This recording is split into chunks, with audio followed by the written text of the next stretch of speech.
Praise the Lord. परमेश्वर का धन्यवाद देता हूँ कि परमेश्वर ने इस नए वर्ष में मुझे अपनी महिमा के लिए, उसकी महिमा के लिए मेरा इस्तेमाल किया। और ये नए वर्ष का 2021 का मेरा ये पहला वीडियो है जो आप लोगों तक पहुँच रहा है। मेरे प्रियो, मुझे बहुत आनंद है, बहुत ही मेरा हृदय आनंद से भरा हुआ है कि इन दिनों में हजारों लोगों के बीच में परमेश्वर के वचन को लेकर पहुँच सका। ये बात अलग है कि मैं फेस टू फेस नहीं मिल पाया, लेकिन इस माध्यम से, यूट्यूब के माध्यम से मैं परमेश्वर के उन चुने हुए लोगों तक परमेश्वर के अद्भुत कलाम को और उसके वचन को लेकर पहुंच सका। ये मेरे लिए गर्व की बात है। प्रभु का धन्यवाद हो। मेरे प्रियो, आइए हम समय ज़्यादा जाया ना करते हुए परमेश्वर के वचन की ओर बढ़ें। मैं आज का मेरा विषय है कि परमेश्वर के लहू की वाचा के ऊपर से, कि क्यों लहू में ऐसा क्या है, क्यों परमेश्वर ने अपने लहू का वाचा को हमारे साथ प्रतिज्ञा को बांधा। इसलिए हम इस विषय में हम स्टडी करेंगे।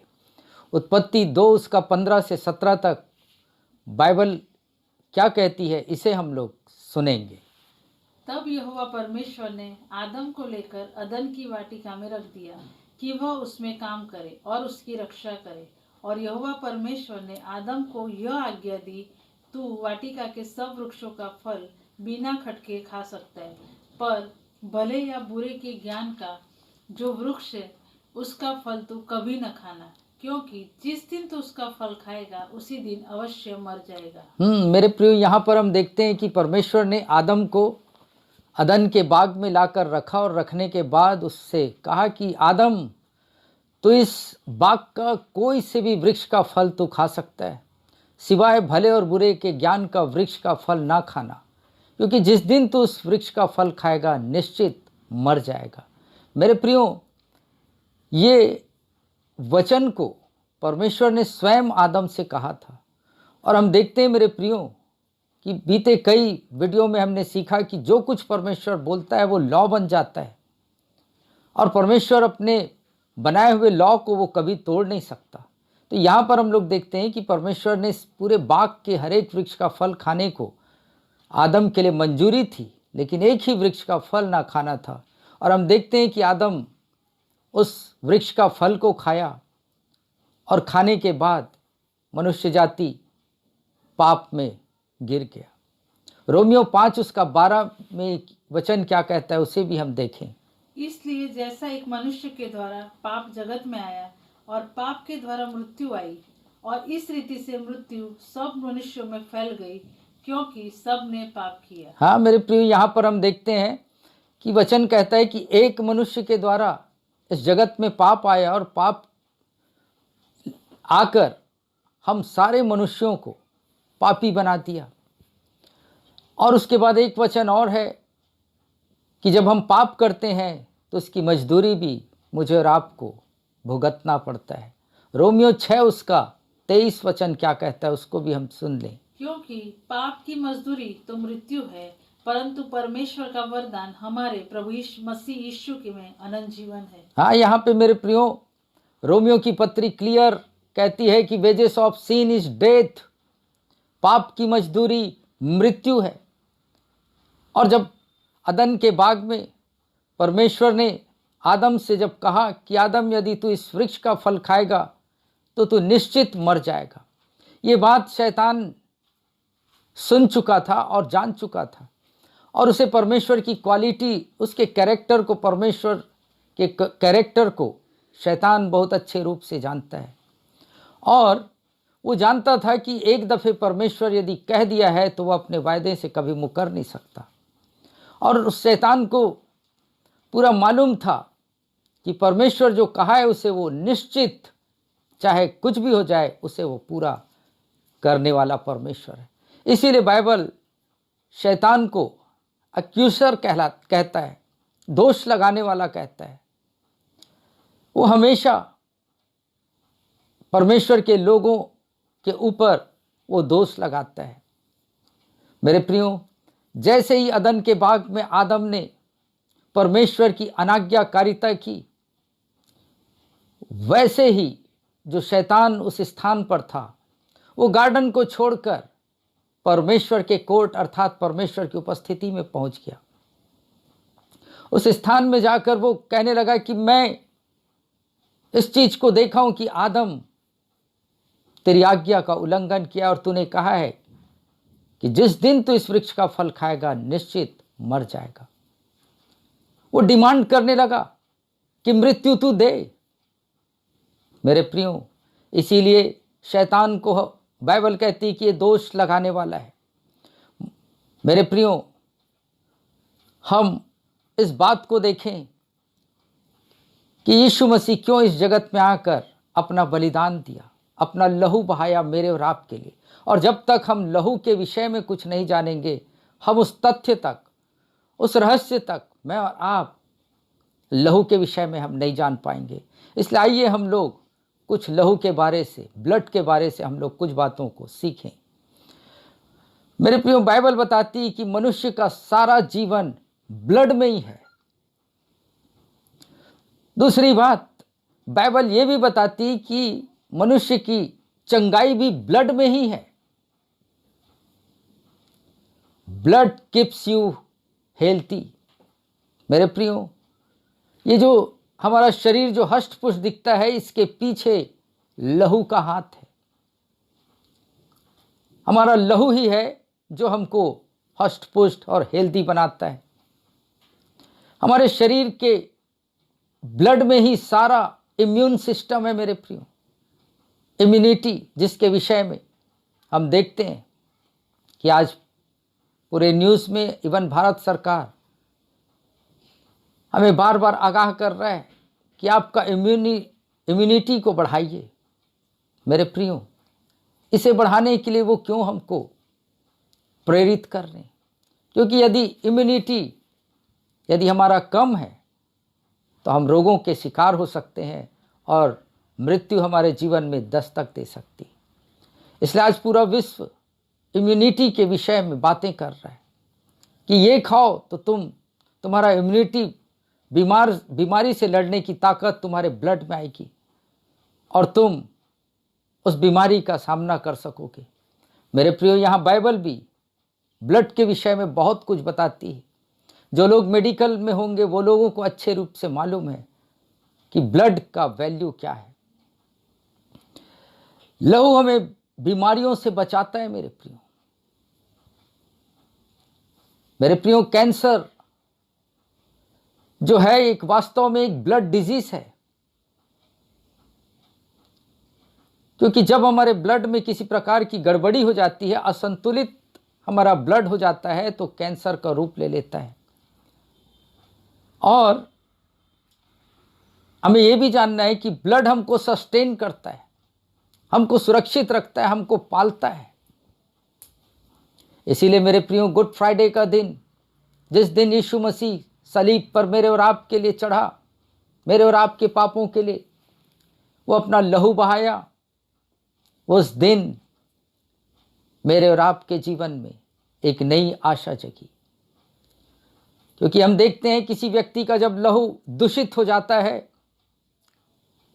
तो उसका लहू को निकालकर दूसरा लहू उसके शरीर में डाला जाता है।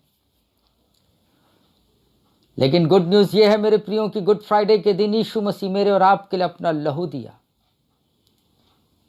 गुड फ्राइडे का दिन ये इस बात को बताता है कि हमारा लहू, यदि हम यीशु मसीह पर विश्वास करते हैं, उसके वचन पर और उस पर, तो हमारे शरीर से हमारा लहू निकलकर यीशु का पवित्र लहू मेरे और आपके जीवन में, देह में आ जाता है और हम सुरक्षित हो जाते हैं। मेरे प्रियो, बाइबल बताती है कि हमारे ब्लड में ही लाइफ एंड डेथ है, जीवन और मृत्यु हमारे लहू में ही है। जब तक आप किसी के लहू तक नहीं पहुंचते, आप उन्हें मार नहीं सकते। यदि आप जहर पीते हैं और जहर जब तक आपके लहू में मिलता नहीं, तब तक आप मर नहीं सकते। मैं आपको बताना चाहता हूं कि लहू कितना इंपॉर्टेंट है। आज बहुत लोग को मालूम नहीं कि लहू का वैल्यू क्या है। मेरे प्रियो, मैं भी एक अज्ञानी के समान था कि मुझे भी लहू का विशेषता मुझे मालूम नहीं था। लेकिन मेरे प्रियो, आज मैं आपको बताना चाहता हूँ कि लहू का इम्पोर्टेंस हमारे जीवन में कितना महत्व रखता है। हमारे शरीर के हर एक अवयव, हर एक अंग लहू की सेवा करते हैं। हमारा हार्ट, हमारा किडनी, हमारा पैनक्रियास, ये सब लहू के लिए जीते हैं। इसलिए यदि मुझे किसी चीज को, किसी व्यक्ति को मारना है तो मुझे लहू तक पहुंचने की आवश्यकता है। मेरे प्रियो, आपको मालूम होगा कि जब एक व्यक्ति के शरीर में जब तक लहू दौड़ते रहता है तब तक वो जीवित रहता है। और ये हार्ट जो है, किडनी जो है, ये हमारे लहू को प्यूरिफाई करते हैं। ये सारे अंग हमारे शरीर के इस बात को प्रमाणित करता है कि हर एक हमारे शरीर का अंग लहू की, ब्लड की सेवा करता है। पहले मैं समझता था कि कोई व्यक्ति बंदूक से, पिस्तौल से वो किसी व्यक्ति को गोली मारता था तो मैं ये सोचता था कि उसके गोली के द्वारा वो व्यक्ति मर गया। ये मेरा सोच था। मैं किसी को टीवी में जब देखता था कि कोई व्यक्ति किसी को चाकू मार रहा है तो मैं ये सोचता था कि ये व्यक्ति चाकू मारने से मरा।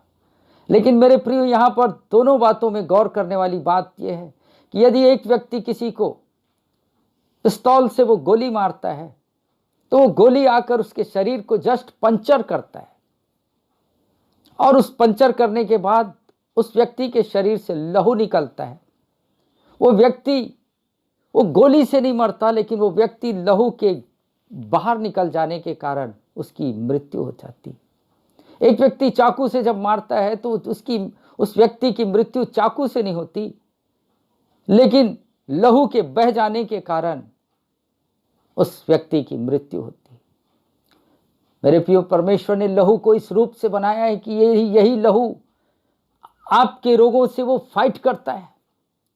आपने कभी गौर किया होगा कि कभी आपका हाथ या पैर किसी स्थान में कट जाए तो लहू के अंदर खुद ऐसी क्षमता है कि वो बहते बहते खुद वो उस स्थान में वो जम जाता है और वो इन्फेक्शन होने से बचाने की कोशिश करता है। हमारे लहू में जीवन है मेरे प्रियो। वो स्वयं लहू बहते बहते वो खुद उस स्थान को वो कवर कर देता है, ढक लेता है, थक्का सा बन जाता है, और ब्लड रिसना जो होता है, लीकिंग, वो बंद हो जाता है। मेरे प्रियो, मुझे और आपको इस बात को जानना जरूरी है। Blood has a power. लहू में अद्वैत शक्ति है मेरे प्रियो। Sin is like AIDS. पाप जो है वो एक प्रकार से एड्स के समान है। जिस एड्स के रोगी को आप देखते हैं वो अच्छा दिखता है, अच्छा पहनता है, अच्छे लंबे समय तक जीता भी है, लेकिन मेरे प्रियो, बहुत देर हो चुकी होती है उसके जीवन में बचने की उम्मीद। आदम ने जैसे ही पाप किया, बाइबल बताती है, प्रकाशित वाक्य उसका 12 अध्याय उसका 10 और 11 वचन क्या कहता है उसको हम देखेंगे। फिर मैंने स्वर्ग से यह बड़ा शब्द आते हुए सुना, अब हमारे परमेश्वर का उद्धार और सामर्थ्य और राज्य और उसके मसीह का अधिकार प्रकट हुआ है, क्योंकि हमारे भाइयों पर दोष लगाने वाला, जो रात दिन हमारे परमेश्वर के सामने उन पर दोष लगाया करता था, गिरा दिया गया। हाँ, यही शैतान मेरे प्रियो, जब हमारा पहला पिता अर्थात आदम, मनुष्य जाति का ये जब पाप किया तो यही वो शैतान था जो रात और दिन परमेश्वर के उस कोर्ट में हाजिर होकर वो डिमांड कर रहा था कि प्रभु, तूने कहा है मृत्यु, आदम को कहा है कि तू निश्चित मरेगा, तू मार। मेरे प्रियो, इसीलिए हम देखते हैं कि शैतान को बाइबल में दोष लगाने वाला बताया गया। ये दोष एक बार नहीं, एक दफे नहीं, रात और दिन कहा गया है। इसलिए मैं और आप बहुत चौकन्ने रहे मेरे प्रियो, जब मैं और आप किसी प्रकार का पाप करते हैं और परमेश्वर के आगे उसको हाजिर जानते हुए हम जब क्षमा मांगते हैं और विश्वास करते हैं कि परमेश्वर ने मेरे अपराधों को क्षमा कर दिया है। और हम जब जीवन जीने लगते हैं, शैतान हमारे जीवन में आता है और चेक करता है कि क्या हमें वो मांगे हुए माफी के प्रति गिल्टी फील तो नहीं हो रहा है। यदि आप गिल्टी फील करते हैं मेरे प्रियो, तो शैतान हम पर दोष लगाता है। एक दफे यदि आपने परमेश्वर के आगे उसके समीपता में आकर यदि आपने क्षमा मांगा है किसी भी चीज से कि प्रभु मुझे क्षमा कर, मेरे पाप अपराध को क्षमा कर, तो विश्वास करिए मेरे प्रियो कि परमेश्वर ने 100% आपको क्षमा किया है। अब उस पर संदेह मत करिए मेरे प्रियो। बाइबल कहती है, भजन संहिता 51 उसका 5 वचन क्या कहता है, उसमें हम देखेंगे, जहां दाऊद परमेश्वर के वचन में दाऊद क्या कहता है अपने विषय में, उसे हम सुनेंगे। देख मैं अधर्म के साथ उत्पन्न हुआ, देख मैं अधर्म के साथ अर्थात पाप के साथ मैं उत्पन्न हुआ, और पाप के साथ अपनी माता के गर्भ में पड़ा। और पाप के साथ मैं अपनी मां के गर्भ में पड़ा।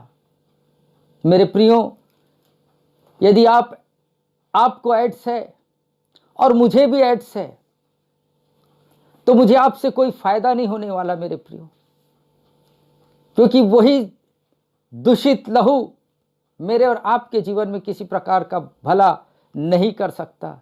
हमें ऐसे व्यक्ति की जरूरत है जिसके लहू में कोई दोष ना हो। इसलिए हमें मेरे प्रियो यीशु की आवश्यकता है। मेरे प्रियो, इस जगत के सारे धर्म का मैं रिस्पेक्ट करता हूं, आदर करता हूं, लेकिन जहां पाप के विषय में जब बात आता है मेरे प्रियो, तो केवल यीशु मसीह ही है जिसने हम मनुष्यों के लिए अपना लहू दिया। इसीलिए मैं उस यीशु के आगे अपने सरों को झुकाता हूं, क्योंकि जगत में ऐसे बहुत तेरे लोग आए और उन्होंने दावे किए, उन्होंने अच्छी अच्छी शिक्षाओं को दिए, बहुत अच्छे अच्छी बातों को उन्होंने सिखाया, लेकिन जब जीवन के विषय में बातें आई मेरे प्रियो, तो यीशु मसीह ने ही मेरे और आपके लिए अपना लहू दिया, जिसे विश्वास करने के द्वारा वो लहू हम अपने अंदर लगाते, जिसके द्वारा हम जीवन को पाते हैं। इसलिए हमें यीशु की जरूरत है। लेवी व्यवस्था 17 अध्याय उसका 10 से 14 वचन को हम देखेंगे कि यहाँ पर वचन क्या कहता है। लेवी व्यवस्था 10 उसका 14, 10 से 14।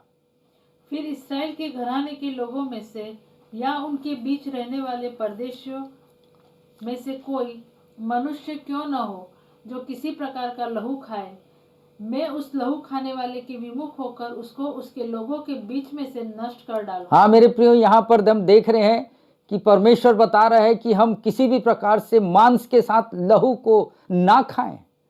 ये परमेश्वर की ओर से आदेश है जिसे मुझे और आपको सुनना है और मानना है। और क्योंकि शरीर का प्राण लहू में रहता है, क्योंकि लहू में क्या है, जीवन है। और उसको मैंने तुमको लोगों को वेदी पर चढ़ाने के लिए दिया है। हाँ, यहाँ पर ध्यान दीजिएगा कि परमेश्वर कह रहा है मैं उस लहू को किसके लिए दिया हूं, वेदी पर चढ़ाने के लिए, कि तुम्हारे प्राणों के लिए प्रायश्चित किया जाए, कि तुम्हारे प्राणों के लिए वो प्रायश्चित किया जाए। अर्थात उन जानवरों को, मीन्स यहाँ पर आप समझ सकते हैं कि क्यों परमेश्वर एनिमल्स को बनाया। एनिमल्स को इसीलिए परमेश्वर बनाया कि हम उनका लहू को वेदी पर, अर्थात अपने पाप के प्रति जागरूक होकर हम परमेश्वर को समर्पित करें उस लहू को, ना कि उस लहू को हम खाएं, क्योंकि उसमें जीवन है। मेरे प्रिय, यहां पर हम देखते हैं कि परमेश्वर मुझे और आपको आगाह कर रहा है कि तुम मांस को खा सकते हो, क्योंकि मांस में लहू नहीं है, लेकिन लहू को हमें खाना नहीं। और परमेश्वर ने इन जानवरों को इसीलिए बनाया था कि हम जब कोई पाप करें तो हम उस जानवर को बलि करके परमेश्वर के आगे हम उसे चढ़ाएं। लेकिन याद रखिए मेरे प्रियो, ये भी एक टेम्पररी था। कुछ समय के लिए आपके पाप छुप सकते थे, दब सकते थे, ढांपे जा सकते थे, लेकिन ये हमेशा के लिए नहीं था। और परमेश्वर को भी मालूम था कि कब तक ये जानवर को काटते रहेंगे और बलि करते रहेंगे, और एक समय आएगा कि जानवर ही नहीं बचेगा। और आज हम देख भी रहे मेरे प्रियो कि पूरे विश्व में जानवरों की भी संख्या घटते जा रही, इंसान की बढ़ते जा रही, लेकिन एनिमल्स की संख्या घटते जा रही। और परमेश्वर यहाँ पर स्ट्रिक्ट आदेश दिया था कि हम लहू को ना पिए, क्योंकि प्रभु कह रहा है यदि कोई लहू पिएगा मैं उसे ताड़ना दूंगा, उसे उसके बीच से, लोगों के बीच में से उसको नाश कर दूंगा। मेरे प्रियो, यदि आपके पास प्योर ब्लड है तो वो ब्लड के अंदर न्यूट्रिशन है, वो ब्लड न्यूट्रिशन से भरा हुआ है, वो ब्लड विटामिन से भरा हुआ है, उस ब्लड में ताकत, स्ट्रेंथ है, उस ब्लड में जीवन है, वो जीवन से भरा हुआ ब्लड है। यदि ब्लड प्योर नहीं है मेरे प्रियो, तो वो ब्लड पॉइजन के समान है, और वो रोग और बीमारी उस ब्लड में है। यहां पर परमेश्वर का वचन कहता है कि जो कुछ भी इस पृथ्वी से आया है वह बीमारियों, रोग और पॉइजन से भरा हुआ है। इसलिए लहू को हम, इस पृथ्वी से जो कुछ भी है उसके लहू को हम ना पिए। पर यदि आप प्योर ब्लड पाते हैं, जो होली और शुद्ध लहू है, जो वो मेरे और आपके लिए हेल्दी है मेरे प्रियो। लूका रचित सुसमाचार 22 अध्याय उसका 20 वचन क्या कहता है, इस वचन को हम लोग देखेंगे। इस रीति से उसने भोजन के बाद कटोरा भी यह कहते हुए दिया, यह कटोरा मेरे उस लहू में जो तुम्हारे लिए बहाया जाता है नई वाचा है। पर देखो मेरे पकड़ने वाले का हाथ मेरे साथ मेरे पर है। मेरे प्रियो, यहाँ पर हम देखते हैं कि परमेश्वर ने लहू पीने के लिए, हम देखते हैं लेव व्यवस्था में मना किया था कि लहू मत पीना। और यहां पर हम देखते हैं लूका रचित सुसमाचार नए नियम में यीशु मसीह आया और यीशु मसीह प्याले को उठाया और कहने लगा, ये मेरे लहू की एक नई वाचा है, इसे तुम पियो कह रहे हैं। 2000 वर्ष पहले यीशु एक छोटे से ग्रुप के आगे खड़े होकर मेरे प्रियो वो कहने लगा कि देखो ये प्याले को और इसे पियो।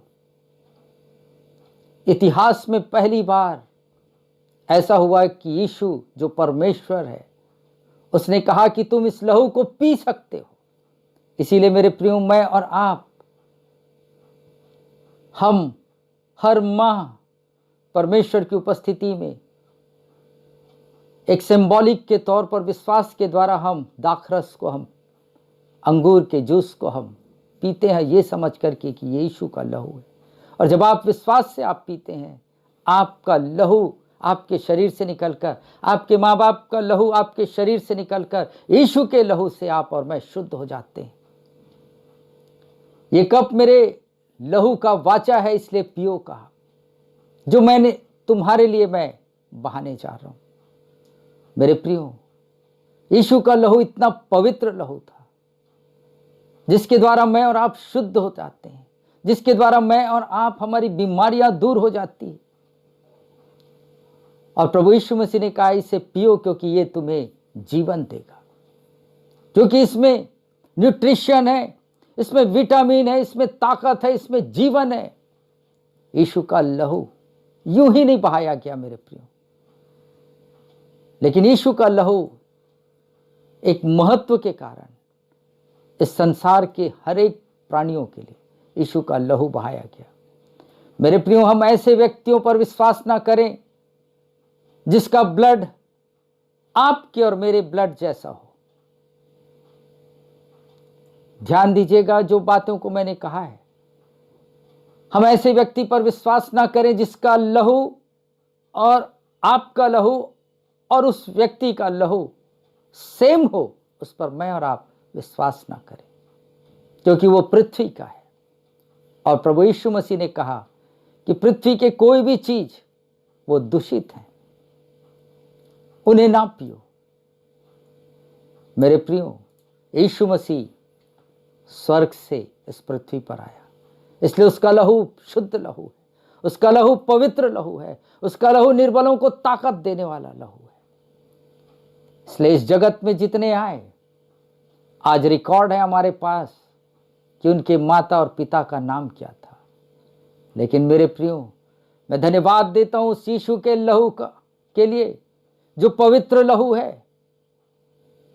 इस जगत में जो भी आए उन्हें नर और मादा अर्थात स्त्री और पुरुष के मिलन के बाद वो लोग इस जगत पर आ सके, लेकिन यीशु मसीह जिसका लहू पवित्र लहू था, जो कुंवारी मरियम के कोख से जन्म लिया, पवित्र आत्मा की सहायता के द्वारा वो इस जगत में आया, उसके लहू में किसी प्रकार का दोष नहीं। इसलिए मेरे प्रियो, आज के दिन मैं और आप यीशु के लहू के महत्व को जानें। यदि यीशु का लहू आपके अंदर है, यदि आप विश्वास करते हैं कि यीशु मसीह आपके रोगों के लिए, आपकी मृत्यु के लिए यीशु मसीह अपना लहू बहाया, तो मेरे प्रियो, ये दिन है, ये वर्ष है कि हम अपने लहू को एक्सचेंज करें, अपने दूषित लहू को यीशु को दें और उसके शुद्ध लहू को मैं और आप अपने जीवन में ग्रहण करें। तब मैं और आप यीशु के लहू से हम सुरक्षित रहेंगे। मेरे प्रियो, यीशु का लहू हमें सारे पापों से शुद्ध करता है। यीशु का लहू हमें मृत्यु से बचाता है। यीशु का लहू हमें महामारी से बचाता है। मेरे प्रियो, यीशु के लहू में किसी भी प्रकार से कोई रोग नहीं है, उसके लहू में बीमारियां नहीं, उसके लहू में पॉइजन नहीं है।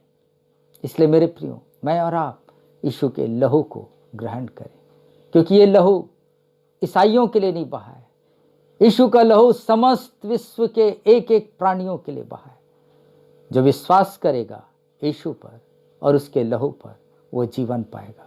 प्रभु आप सबों को इस वचन के माध्यम से बहुतायत से आशीष दे। आमीन।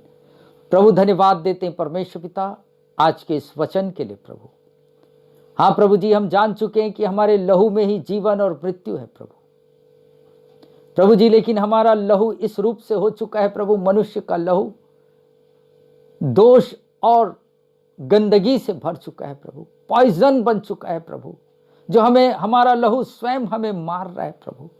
लेकिन ऐसी स्थिति में परमेश्वर पिता, हमें आपके पवित्र लहू की आवश्यकता है प्रभु। हे पवित्र परमेश्वर, उस लहू में प्रभु जी वो ताकत है प्रभु, जो हर एक रोगों से जय देता है प्रभु। इसलिए प्रभु जी, उस लहू को मैं विश्वास के द्वारा अपने देह पर लगाता हूं प्रभु, उसे ग्रहण करता हूं प्रभु। हे पवित्र परमेश्वर, इस 2021 में प्रभु जी, जितने इस वचन को सुन रहे हैं प्रभु, वे विश्वास करने पाए आपके लहू पर और मृत्यु से बचाए जाएं प्रभु, और अनंत काल के जीवन का प्रतिफल को प्राप्त कर सकें प्रभु।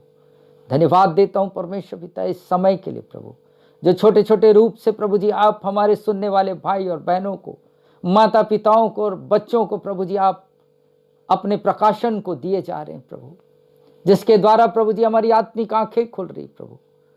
हे पवित्र परमेश्वर, हम धन्यवाद देते हैं प्रभु, इस वचन का पूरा महिमा मैं आपको देता हूं और यीशु के नाम से आशीष मांगता हूं।